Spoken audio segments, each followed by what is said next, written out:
గురువుగారు ఒకసారి లెక్క పెడతా చూడండి గురువుగారు.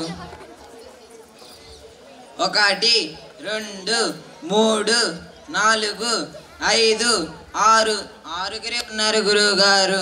ఒకసారి నేను కూడా లెక్క పెట్టి చూస్తాను గురువుగారు. 1 2 3 4 5 6 6గురమే ఉన్నాం గురువుగారు. అరే బడుద్దాయిలారా, మిమ్మల్ని మీరు లెక్క పెట్టుకోకుండా ఇతరులను లెక్క పెడుతున్నారా? అవునా గురువుగారు? రండి ఇంక ఇంటికి పోదాం.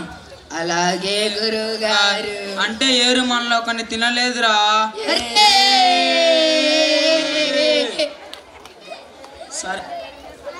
సరే పదండి గురువుగారు.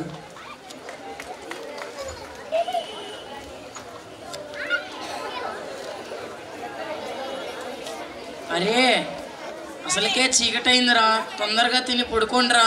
అలాగే గురువుగారు.